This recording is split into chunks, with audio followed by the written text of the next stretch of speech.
جی السلام علیکم ناظرین، آج ہم دو اہم ڈیولپمنٹس پر بات کریں گے کہ پاکستان کے خلاف ایک آن لائن ڈس انفارمیشن یعنی کہ جھوٹی خبروں کی ایک کمپین ایکسپوز ہوا ہے، جس نے یہ کہا ہے کہ پاکستان کی جانب سے کابل ایک ڈیلیگیشن گیا ہے پاکستان افغانستان کے کلیشز کے درمیان مذاکرات کے لیے۔ تو ہم بات کریں گے کہ اس قسم کے بیس لیس پروپیگنڈا آیا کون پھیلا رہے ہیں۔ اس کے ساتھ ایک اہم رپورٹ یہ بھی آیا ہے کہ کل ڈسٹرکٹ خیبر باڑہ کے علاقے میں ملیٹنٹس آئے جو کہ ٹی ٹی پی سے تعلق رکھتے تھے، اور یہ بھی بتا رہے ہیں کہ انہوں نے ٹیمپریری چیک پوائنٹ وہاں پر لگایا تھا اور بہت سے گاڑیوں کو چیک بھی کیا ہے۔ تو ہم بات کریں گے کہ یہ جو خیبر پختونخوا کے وزیر اعلیٰ کا علاقہ ہے ڈسٹرکٹ خیبر، آیا اس علاقوں میں اس قسم کی سیکیورٹی صورتحال، ان تمام ٹاپکس پر بات کریں گے۔ ہمارے ساتھ اسٹوڈیوز میں موجود ہے سینئر صحافی تجزیہ کار ظاہر شاہ شیرازی صاحب، بہت شکریہ سر۔ بہت بہت شکریہ پہلے تو سر یہ جو آن لائن پروپیگنڈا چل رہے ہیں، یہ رپورٹ سامنے آئی ہے، اس میں بتایا جا رہا ہے کہ یہ کوآرڈینیٹڈ کمپین ہے، یعنی کہ اس کمپین میں بہت سے سوشل میڈیا اکاؤنٹس ہے اور جو کہ پاکستان کے خلاف یا پاکستان کے اگینسٹ خبریں پھیلا رہے ہیں، جس طرح کے کابل ڈیلیگیشن کے حوالے سے کہ کابل ایک ڈیلیگیشن گیا ہے جبکہ اسحاق ڈار نے اس کو ڈینائی کیا ہے۔ تو کیا کہیں گے؟ لیکن یہ بات تو بالکل واضح ہے کہ پاکستان نے بات چیت کے حوالے سے پاکستان نے کبھی نہیں کہا کہ ہم بات چیت نہیں کریں گے، لیکن یہ جو خاص طور پہ سوشل میڈیا اکاؤنٹ اور پھر افغان گورنمنٹ کی جانب سے ایک نیریٹو یہ بلڈ کرنے کی کوشش کی گئی ہے کہ پاکستان کا ایک ڈیلیگیشن شاید وہ کابل میں موجود ہے، علماء کا ہے، یا وہ کہہ رہے تھے کہ جی یہ یہاں پہ کوئی تبلیغی جماعت کا ہے۔ لیکن میں آپ کو بتاؤں کہ فضل الرحمان خلیل صاحب جو کہ کرک اور ملکی مروت کے قریب ان کی رہائش تھی، ان کے پرانے کانٹیکٹس بھی تھے، طالبان ٹی ٹی پی کے ساتھ بھی تھے، ان کے حوالے سے یہ بھی کہا جاتا تھا کہ وہ اسٹیبلشمنٹ کے ساتھ بھی بڑے نزدیک رہے ہیں۔ پچھلی جو کچھ 8-10 سال پہلے یہاں پہ ملیٹنسی ایکسٹریم میں تھی تو ان کے تھرو بہت سارے جرگے بھی کرائے گئے۔ وہ ایک پرائیویٹ شاید اپنے کسی ڈیلیگیشن کے ساتھ گئے ہیں یا وہ کابل میں ہیں، وہ اگر بات ہو اس کو آؤٹ آف دا وے بلو اپ کیا گیا ہو، لیکن پاکستان کی ریاست نے اس کو ڈینائی کیا ہے کہ ایک ہی پاکستان کا مطالبہ ہے، اور وہ ہے کہ افغان طالبان رژیم اگر پاکستان سے بات کرنا چاہتی ہے تو پاکستان اور ٹی ٹی پی اور بی ایل اے میں سے انہوں نے ایک کی چوائس کرنی ہے۔ تو اس کے علاوہ تو میرے خیال میں کوئی ایسی آپشن نہیں ہے جس کے اوپر بات کی جا سکے۔ اور اگر آپ یہ دیکھیں، یہ پروپیگنڈا صرف اس حد تک نہیں ہے کہ پاکستان نے کوئی ڈیلیگیشن بھیجا ہے یا پاکستان جو ہے نا بڑا بات چیت کے لیے مرنا چاہ رہا ہے، اور پاکستان کیوں بھیجے گا؟ بالکل کمال کی بات یہ ہے کہ پاکستان تو ڈیمانڈ کر رہا ہے کہ ہمارے ساتھ یہ کچھ ہوا ہے، آپ نے حملہ کیا ہے، ہم اس کو رسپانس کر رہے ہیں۔ آپ خالی ہاسٹائل میڈیا اکاؤنٹس کو نہ دیکھیں، سوشل میڈیا اکاؤنٹس کو نہ دیکھیں، آپ ایون انٹرنیشنل جو میڈیا ہے، آپ اسکائی نیوز کو دیکھیں، خاص طور پہ ان کی ایک خاتون اینکر ہیں جو کہ افغان نژاد اپنے آپ کو کہتی ہیں، یلدا حکیم ان کا نام لینا چاہیے، بلکہ ان کے میں نے اس کے اوپر لکھا بھی، بلکہ وہ یہ کہہ رہی ہیں کہ پاکستان کی بمباری کی وجہ سے بہت سارے حالات خراب ہو گئے ہیں اور ہزاروں لوگ جو ہے نا بارڈر سے ڈسپلیس ہو گئے ہیں۔ حالانکہ پاکستان نے ٹارگیٹڈ آپریشن کیا ہے ان جگہوں پہ جہاں دہشت گردوں کے ٹھکانے ہیں، جہاں بی ایل اے موجود ہے، جہاں ٹی ٹی پی موجود ہے، القاعدہ موجود ہے، آئی ایس خراسان کے کیمپس موجود ہیں، ای ٹی آئی ایم کے موجود ہیں۔ اور ایک بڑی دلچسپ چیز میں بتاؤں آپ کو، حالات یہ ہیں کہ پہلے تو پاکستان گلہ کرتا رہا ہے کہ دہشت گرد ہمارے ملک میں حملے کرتے ہیں ویسٹرن بارڈر سے آ کے۔ جب افغان جو انٹیریئر منسٹر ہیں امیر خان متقی، انہوں نے چائنا کے ایمبیسڈر سے یا جو اسپیشل ریپرزینٹیٹیو سے بات کی، انہوں نے اپنی ایک لسٹ دے دی کہ جناب یہ جو یوگر ملیٹنٹس ہیں 800 سے 1200، آپ یہ بھی ہمارے حوالے کریں۔ پھر انہوں نے بات کی سعودی عرب سے، تو سعودی عرب نے کہا کہ جی ہمارے بھی یہ القاعدہ کے اتنے عرب ملیٹنٹس آپ کے افغانستان میں پناہ لیں گے، ان کو بھی ہمارے حوالے کریں۔ تو وہ اب ان کو خود احساس ہو گیا ہے۔ اور دوسرا انٹرنیشنل میڈیا کو بھی دیکھیں، چاہے وہ بی بی سی ہے، چاہے وہ سی این این ہے، یا چاہے دوسرے ایسے سو کالڈ پاکستان کے اندر کام کرنے والے مختلف فورن فنڈڈ جو میڈیا آؤٹلیٹس اپنے آپ کو کہتے ہیں، سوشل میڈیا پلیٹ فارمز ہیں، ڈیجیٹل پلیٹ فارمز ہیں، ویب سائٹس ہیں، اس کے اوپر بھی ایک تاثر یہ دیا جا رہا ہے کہ افغان طالبان نے پاکستان کی 8-10 چیک پوسٹیں قبضہ کر لی ہیں، ہزاروں کی تعداد میں لوگ پاکستانی بمباری سے جو ہے وہ نقل مکانی کر چکے ہیں۔ نقل مکانی ان جگہوں سے جو کر رہے ہیں کہ جہاں پہ دہشت گرد موجود تھے، ان کے کیمپس موجود تھے۔ بالکل. اور بڑا ویزیبل ہے پاکستان کا سٹانس. اور پاکستان اس وقت ایگریشن جو پاکستان کی 50 چیک پوسٹوں پہ حملہ ہوا, پاکستان اس کا رسپانس دے رہا ہے. پاکستان کی بٹرنگ نہیں کر رہے کہ شاید پاکستان, لیکن بینگ اے ریاست پاکستان کو اپنے لوگوں کی سیکیورٹی زیادہ امپورٹنٹ ہے. اور بے شک یہ ہاسٹائل میڈیا اکاؤنٹس کر رہے ہیں, انٹرنیشنل میڈیا بھی کر رہا ہے, اور اس کی وجہ یہ ہے کہ ان کو باقاعدہ ایک پلانڈ طریقے سے فنڈنگ ہو رہی ہے, ان کو ریسورسز دیے جا رہے ہیں, اور یہ ہائیبرڈ وار کا ایک پراپر حصہ ہے. ذبیح اللہ مجاہد ہوں یا امیر خان متقی ہوں, ان کے تو ابھی بھی نیریٹو یہ ہے کہ ہمارے پاس جو بیٹھے ہوئے لوگ ہیں وہ دہشت گرد نہیں ہیں. بالکل, مطلب وہ تو پاکستان کے مخالفین ہیں. اب ٹی ٹی پی پاکستان کا مخالف ہے, بی ایل اے مخالف ہے. اور پھر آپ نے ملا یعقوب صاحب کی اس دن کی ایک انٹرویو آپ نے دیکھا کہ وہ فرما رہے تھے کہ پاکستان کے ساتھ ہم بات چیت کے لیے تیار ہیں, لیکن جب بھی معاہدہ ہوتا ہے تو ہم کہتے ہیں کہ آپ پاکستان افغانستان بارڈر کو ڈیورنٹ لائن لکھیں, اور پاکستان اس کو بارڈر لکھتا ہے. اس پہ ہمارا اختلاف ہے. تو بڑی عجیب سی بات ہے. ملا یعقوب صاحب اور ان کے والد صاحب جب یہاں پہ ہوتے تھے اور یہاں پہ پاکستان کے پاسپورٹوں پہ اور پاکستان کے شناختی کارڈوں پہ جب یہ زندگی انجوائے کرتے رہے, اور ہمارے بیرکس میں اور انڈر گراؤنڈ سیف ہیونس میں جب یہ ان کو ہم بچاتے رہے, وہ وقت وہ بھول گئے. پھر وہ کہتے ہیں جناب ہم کابل میں حملے کا رسپانس جو ہے وہ اب اسلام آباد میں دیں گے. تو اسلام آباد میں کیسے دیں گے؟ وہ جو ہیروپ ڈرونز تھے اس پہ باگرام ایئر بیس پہ جو پاکستان کے خلاف انڈیا اور موساد بھجوانا چاہ رہے تھے, ان کو بھی تو ہم نے تباہ کر دیا. دوسرا یہ خود کو حملہ آور بھیجنا چاہتے ہیں, تو یہ تو ایک اور ویریفیکیشن ہے کہ یہ دہشت گردی میں ملوث رجیم ہے.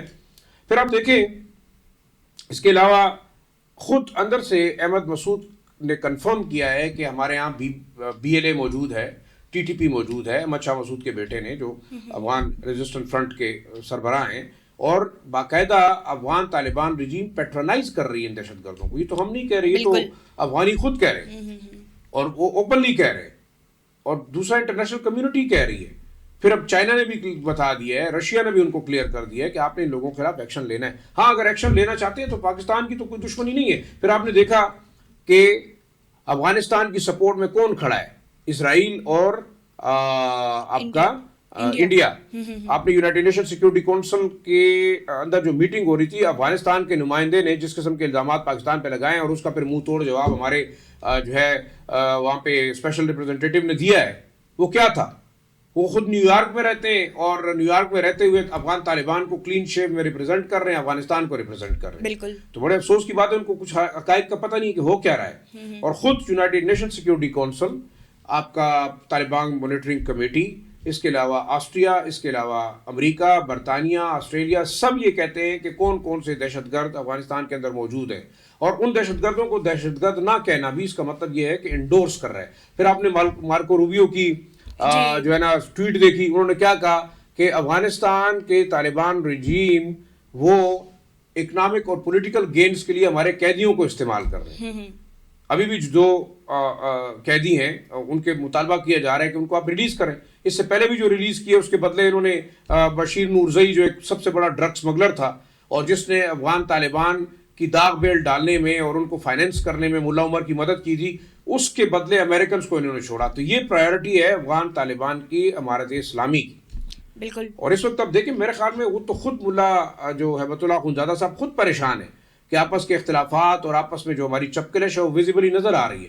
پاکستان اتنے حملے کر رہا ہے, آپ نے سراج الدین حقانی کے منہ سے کوئی نہیں سنا وہ کیا رسپانس دے رہے ہیں. ملا یعقوب نے ایک انٹرویو دیا ہے, لیکن وہ بھی اوور آل پاکستان کے حملوں کے اوپر نہیں دیا. تو یہ تو خود آپس میں ڈیوائیڈڈ ہے. خطرناک صورتحال یہ ہے کہ پاکستان نے اس خطے کے لوگوں کے ساتھ اور اس ملکوں کے ساتھ بہت بڑی نیکی کی ہے.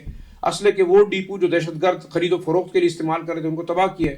دہشت گردوں کے 70 سے زائد القاعدہ کے ٹھکانے ہیں افغانستان کے اندر, پکتیکا, خوست, سینٹرل افغانستان کے اندر, ان کو ٹارگٹ کیا ہے. پھر آپ دیکھیں ننگرہار میں دہشت گردوں جن میں T T P, B L A اور آئی ایس خراسان کے بھی کیمپوں کو ٹارگٹ کیا ہے, القاعدہ کے کیمپوں کو ٹارگٹ کیا ہے. تو پاکستان کے مندوب نے تو بڑا کلیئرلی کہا ہے کہ جناب ہماری جنگ ان دہشت گردوں کے خلاف ہے جو ہمیں تھریٹ کر رہے ہیں.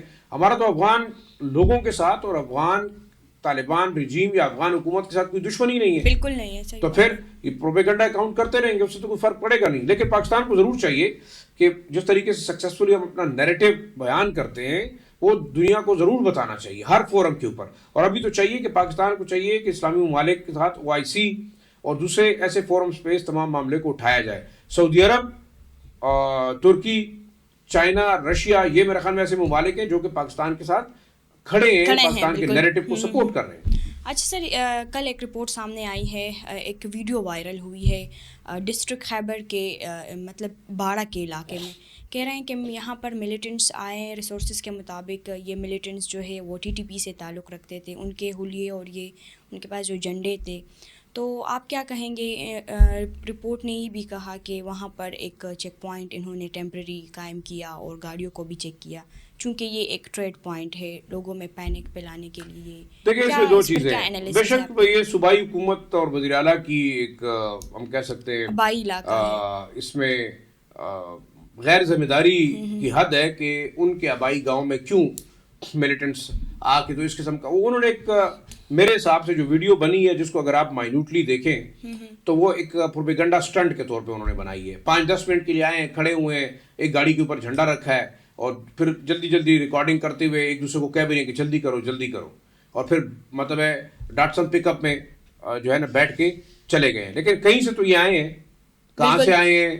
آبادی سے آئے، سربند اور باڑہ روڈ کے قریب کہتے ہیں کہ یہ ایک چیک پوسٹ انہوں نے بنائی. تو پھر گئے کدھر سے؟ لا انفورسمنٹ ایجنسیز کدھر تھیں؟ کیا مقامی آبادی نے ان کو سپورٹ کیا ہے؟ کہاں گئے تھے؟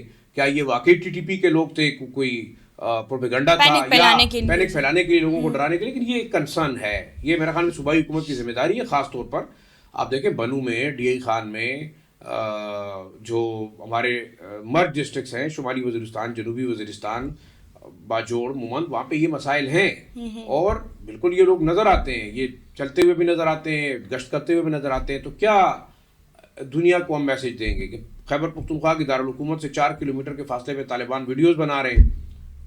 تو یہ کنسرن کا بنا رہے ہیں چیک پوائنٹ تو خیر میں نہیں کہوں گا. وہ جو ویڈیو ہے اس میں آپ ایک ٹیمپریری صرف فلمنگ کے لیے یہ تھیٹر کیا گیا تھا، جیسے کہ ہم کبھی کبھی ڈرامہ کرتے ہیں. یہ ڈرامہ تھا، لیکن ڈرامہ بھی تھا، لیکن عام لوگ تھے، بڑے بڑے بال تھے، وہ بیٹھے ہیں عام آبادی کے بیچ میں پھر رہے ہیں.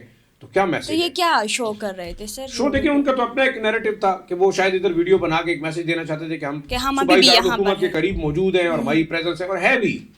لیکن ان میں کوئی دوسری رائے نہیں ہے کہ نہیں ہے. لیکن صوبائی حکومت کہاں ہے؟ پولیس کہاں ہے؟ ان کی سرویلنس ڈرون کہاں ہیں؟ اس دن انہوں نے کہا کہ جی ہمارے پاس تو ڈرونز ہیں اور بارڈرنگ ایریاز میں اور بارڈرنگ جو خطرناک ڈسٹرکٹ میں ہم سرویلنس کر رہے ہیں. اور یہ تو 2025 ہے، 26 ہے، ماڈرن دور ہے، ماڈرن گیجٹس ہیں. آپ ہائی سرویلنس کیمراز استعمال کر سکتے ہیں، آپ چھوٹے جہازوں سے سرویلنس کر سکتے ہیں. جیسے یہ موقع آپ کو پتہ چلا کہ یہاں لوگ آئے ہیں، اس کے بعد پولیس وہاں گئی ہے، اس کا موقف یہ ہے کہ جی لوگ بھاگ گئے. لیکن بھاگ کے کہاں گئے ہیں؟ سوال یہ ہے. پھر آئے کہاں سے یہ بھی پتہ چلتا ہوگا. ظاہری بات ہے آج تو قبائلی علاقوں میں بھی جگہ جگہ پرائیویٹ کیمرے لگے ہوئے ہیں. بالکل. پھر آپ نے دیکھیں کے پی کے اندر آپ نے سیف سٹی پروجیکٹ شروع کیا ہے، بڑا اچھا افیکٹو ہے. اس کو ایکسپینڈ کریں گے، کوئی 7,500 کیمراز اور یہ ساری چیزیں، پرائیویٹ کیمراز کو اس کے ساتھ لنک کیا جائے گا. پھر اس میں باقاعدہ ایک کمانڈ کنٹرول سینٹر بنایا گیا ہے. تو مے بی اتھارٹیز کو انفارمیشن ہو کہ یہ لوگ کہاں سے آئے ہیں، کدھر گئے ہیں. پھر دوسرا دیکھیں وہ موبائل استعمال کر رہے ہیں، موبائل سے بات کر رہے ہیں. چاہیے کہ یہ سمس ٹریس ہوں. پھر اگر موبائل ویڈیوز بنا کے اپلوڈ کی گئی ہیں تو پاکستان کی ریاست کو اندازہ ہونا چاہیے کہ کہاں سے ہوئی ہیں. تو سر ابھی سوال یہ ہے کہ اس ٹائم وہ سیکیورٹی ذرائع کہاں پر تھے یا پولیس؟ لیکن میرے خیال میں یہ چیزیں، میں آپ کو اتنی بڑی آبادی ہے، ایک رگ ٹیرین ہے، آپ کوشن دیں گے کہ قبائلی علاقہ پچھلے 30-40 سالوں سے، چاہے خیبر ہے، چاہے درا دمخیل ہے، چاہے وہ اورکزئی ہے، یہ وولٹائل رہا ہے. ابھی بھی یہاں پہ لوگ موجود ہیں. یہاں آئیڈیالوجی کو سپورٹ کرنے والی عام آبادی بھی ہے، ریڈیکلائزڈ اور ایکسٹریمسٹ ٹینڈنسیز کے لوگ بھی ہیں جو ان کو شیلٹر کرتے ہیں، سپورٹ کرتے ہیں. شمالی جنوبی وزیرستان میں حملہ ہوتا ہے، لوگ غائب ہو جاتے ہیں، آبادی کے اندر ہی ہے نا. یہی وہ سب سے بڑا فیکٹر ہے کہ جو پاکستان کی ریاست اور لا انفورسمنٹ ایجنسیز بار بار قربانیاں دے رہی ہیں، کیونکہ اپنی آبادی کے اندر ان دہشت گردوں کو تلاش کرنا ذرا سا مشکل ہے. لیکن ہمیں میرے خیال میں سیریسلی اس چیز کو لینا ہوگا. اگر اس طرح یہ لوگ موجود ہیں، اس طرح کے جاسوس بھی موجود ہو سکتے ہیں، انٹرنیشنل سپائز بھی موجود ہو سکتے ہیں، یہ لوگ ان کے لیے بھی کام کر سکتے ہیں. تو یہ ایک پاکستان کے لیے بہت بڑا سیکیورٹی رسک ہے، جس کو کاؤنٹر کرنے کے لیے میرے خیال میں صوبائی و مرکزی دونوں حکومتوں کو بڑا افیکٹولی کام کرنا ہوگا. اس ویڈیو کو بنیاد بنا کے کہ صوبائی حکومت کی فیلئر بالکل ہے، صوبائی لا انفورسمنٹ ایجنسیز کی بھی بالکل فیلئر ہے. پولیس کہاں ہے؟ ایف آئی اے کہاں ہے؟ آپ کے باقی جو انٹیلیجنس ایجنسیز کہاں ہیں؟ کیوں وقت پہ نہیں بتایا گیا؟ پھر جب ہو گیا تو اس کے بعد یہ لوگ کہاں گئے؟ آسمان پہ چلے گئے. بالکل. تو یہ کمزوری اور نااہلی ہے. لیکن اس کے ساتھ ساتھ ایک جو کوہیسو اسٹریٹجی ہے نا وہ اب اپنانی چاہیے کہ آپ نے ان دہشت گردوں کو ختم کیسے کرنا ہے. اکراس دا بارڈر تو آپ ٹارگیٹ کر رہے ہیں, وہاں سے حملے کم ہوئے ہیں, لیکن یہاں پہ آپ نے کیا اسٹریٹجی کرنی ہے؟ آپ نے ان علاقوں کو گورننس اس کی امپروو کرنی ہے, پولیس سسٹم مضبوط کرنا ہے, کاؤنٹر ٹیررزم ڈپارٹمنٹ کو آپ نے اکوپ کرنا ہے, پولیس کو اکوپ کرنا ہے, اور آپ کو لیٹسٹ گیجٹس استعمال کرنے ہیں. مطلب ہے یہاں اگر گھومنے پھرنے کے لیے آپ ہیلی کاپٹرز لے سکتے ہیں تو آپ کو سرویلنس کے لیے بھی ہیلی کاپٹر یا چھوٹے جہاز لینے چاہیے, ٹھیک ہے نا. اتنی کاسٹلی وہ نہیں ہے کہ جو کم از کم صبح کے ٹائم, شام کے ٹائم, دوپہر میں کوئی ایک سرویلنس ٹرپ کریں. یہ پولیس فورس کی بھی ذمہ داری ہے. کل میں خبر دیکھ رہا تھا کہ جو کے پی پولیس ہے وہ کہہ رہی ہے کہ انہوں نے ان مینڈ ایئر سرویلنس کے لیے میکینزم جو ہے نا وہ اڈاپٹ کیا ہے اور ان کے پاس گیجٹس آئے ہیں. تو میرے خیال میں چیزیں امپروو ہونے کے چانسز ہیں. تو سر اس سے یہ ثابت ہوتا ہے کہ صوبے میں ابھی بھی پور گورننس چل رہا ہے, جیسے کہ کوئی مطلب صوبے میں تو آپ کو ویزیبل ہے گورننس. میں تو یہ سمجھتا ہوں کہ حکومت ہی نہیں چل رہی. بالکل. اب اگر آپ مجھ سے کہلوانا چاہتی ہیں تو بہت ساری جگہوں کے اوپر پور گورننس بھی ہے, آپ کا سسٹم پراپرلی, خاص طور پر مرج ڈسٹرکٹ کے اندر اس طریقے سے افیکٹو کام نہیں کر رہا. چاہیے یہ تھا کہ آپ کا ایڈمنسٹریٹو نظام موجود ہے, آپ اس کو ایکسپینڈ کرتے, آپ اس کو ایکسٹینڈ کرتے. لیکن دیکھیں اس تمام سینیریو کو اگر ہم دیکھیں تو سب سے امپورٹنٹ چیز یہ ہے کہ اگر ہم اس طریقے سے ان چیزوں کو اگر بڑا لائٹلی لیں گے تو یہ خطہ مزید خطرناک ہوتا جا رہا ہے. جس طریقے سے آپ نے مارکو روبیو کا جو ٹویٹ ہے نا وہ ایک انڈیکیشن بھی ہے کہ کیا امریکہ آ کے یہاں پہ باگرام ایئر بیس کو قبضہ کرنا چاہتا ہے. کیونکہ دیکھیں جو حالات اس کے مڈل ایسٹ میں ہوئے ہیں, میرے خیال میں اس کے 13 کے قریب بیسز, ہیڈ کوارٹرز اور جو آپریشنل یونٹس تھے, 5th فلیٹ تباہ ہوا, یو اے ای میں ان کے بیسز امریکنس کے تباہ ہوئے, ایمبیسی ٹارگٹ کی گئی. تو اب ان کو بھی ایک سیف ہیون چاہیے جہاں سے وہ آپریٹ کر سکیں, جہاں سے وہ تمام ساؤتھ ایسٹ ایشین ریجن اور سینٹرل ایشین ریجن کے اوپر نظر رکھیں. اور باگرام پہ شاید ہو سکتا ہے ان کی نظر ہو, کیا پتہ طالبان کو میسج بھیجے کہ ہم ایک جہاز پیسوں کا بھیج رہے ہیں تو ابھی طالبان ہمیں جو ہے نا باگرام ایئر بیس دے دیں. پاکستان نے ایک پریکاشنری میئرز کیے کہ وہ جو اسلحہ تھا جو ان اٹینڈڈ پڑا تھا اس کو تباہ کر دیے, دہشت گردوں کے بہت سارے ٹھکانوں کو تباہ کر دیے. لیکن اب ہو نوز کہ افغان طالبان رجیم, جیسے کہ ایک ٹائم میں خلیفہ سراج الدین حقانی جو تھے, ان کے سراج الدین حقانی صاحب کے والد بڑے خلیفہ صاحب, وہ صدر ریگن کے ساتھ مل کے آئے اور انہوں نے جہاد کیا یہاں پہ. اب بھی ہو سکتا ہے کہ وہ پھر یہاں پہ ان کے ساتھ بات چیت کرنے کے بعد باگرام ایئر بیس کا نظام سنبھالے, کیونکہ انٹرسٹ تو ہے. کیونکہ ایران نے جس طریقے سے مڈل ایسٹ میں ان کی تباہی کی ہے اس کے بعد تو وہ اور ایونیوز کو ایکسپلور کریں گے. پھر موساد ان کے ساتھ مل کے کام کر رہا ہے, پھر راہ ان کے ساتھ مل کے کام کر رہا ہے, پھر ہمارے طالبان کہتے ہیں کہ ہم اسرائیل کو بھی سپورٹ کریں گے ایران کے خلاف. تو مطلب ہے ایک طرف اگر ایران کے اس بارڈر پہ بھی آ کے وہ بیٹھنا چاہتے ہیں افغانستان کے ساتھ, وہ چائنا کو بھی کاؤنٹر کریں گے, وہ ایران کو بھی دیکھیں گے, وہ پاکستان کے اوپر بھی نظر رکھیں گے, وہ رشیا کے اوپر بھی نظر رکھیں گے. تو ہمیں دیکھیں یہ چھوٹے موٹے طالبان کی پریزنس یہاں نا, یہ ہماری لا انفورسمنٹ ایجنسیز کی نظر میں کوئی بڑی چیز نہیں ہے. ہم جب پاکستان کے اندر یہ 2007-8 کے بعد یہ ٹرانزیشن افغانستان سے ہوتی رہی, جب بھی چیز کو اٹھایا جاتا لوگ ڈینائی کرتے. بالکل, ڈینائل کو بھی ختم کرنا ہے. آپ نے ملٹی پرونگ اسٹریٹجی اپنانی ہے, صوبائی پولیس, لا انفورسمنٹ ایجنسیز اور فوج نے بھی. کیونکہ ایک تو لوگوں کے اندر آپ نے جو یہ کر رہے ہیں خوف پھیلا کے یا ریلیجس موٹیویشن کے بنا پر, اس کو آپ نے ختم کرنے کے لیے اقدامات کرنے ہیں. ایجوکیشن دینی ہے, آپ نے تعلیم کا نظام بہتر کرنا ہے, آپ نے ینگسٹرز کے لیے جاب کریٹ کرنی ہے, اسکول سسٹم بہتر کرنا ہے. تو تب جا کے لوگ اس جو ہے نا مائنڈ سیٹ سے دور جائیں گے, غلط طرف رجحان لوگوں کا نہیں ہوگا. پھر وہ اسلحے لے کے اور ویڈیوز نہیں بنائیں گے. وہ شہری علاقوں کے اندر کتنی چیزیں دلیری ہے کہ پشاور شہر کے سیٹلڈ علاقے کے اندر آپ چیک پوسٹ بنا کے تصویریں بناتے ہیں, ویڈیو بنا کے پھر اس کو وائرل کرتے ہیں. تو یہ ہمیں لانگ ٹرم میں ایک بار پھر اس خطے کو خطرناک صورتحال کی طرف لے کے جا سکتا ہے. افغانستان کے اندر تو ہم بمباری کر رہے ہیں, طالبان کے ٹھکانے تباہ کر رہے ہیں, جو ادھر ہمارے آبادیوں کے اندر ان کا کیا بنے گا. اس کے لیے صوبائی اور مرکزی حکومت, میرا یہ خیال ہے کہ ان کو ایک بیٹھ کے محسن نقوی صاحب کو بھی, ہمارے جو ہوم منسٹر, ظاہری بات ہے وہ چیف منسٹر ہوتے ہیں, ان کو چاہیے کہ ایپیکس کمیٹی کے اندر ان چیزوں کو اٹھائیں کہ کیوں ایسے ہو رہا ہے اور ان کی ریکوائرمنٹ کیا ہے, وہ چاہتے کیا ہیں. خالی بیان دینے سے اور شہیدوں کے جنازوں میں شرکت کر کے تصویریں اتارنے سے اور دعا پڑھنے سے اور فاتحہ پڑھنے سے دیکھیں مسائل ہوں گے. وہ اللہ پاک ان کو جنت نصیب کرے, شہید ویسے بھی شہید ہوتے ہیں. لیکن یہ لپ سروس اور اس طریقے سے صرف میڈیا ہائپ کے لیے یہ ساری چیزیں اپنی جگہ پہ, لیکن کنکریٹ آپ نے اس چیز کو کاؤنٹر کیسے کرنا ہے. صوبے کے پاس کیا پلان ہے, مرکز کیا کر سکتا ہے. صوبے کی کیا ضروریات ہے اور مرکز کیسے ہیلپ کر سکتا ہے. یہ چیز بڑی سیریسلی دیکھنی چاہیے. یہ بلوچستان کے حوالے سے بھی ہونی چاہیے, یہ کے پی کے حوالے سے بھی ہونی چاہیے. بہت شکریہ انالیسس دینے کے لیے. ناظرین اگلے پوڈ کاسٹ کے لیے ہمارے ساتھ رہیں. آج کے لیے ہمیں دے اجازت. اللہ حافظ.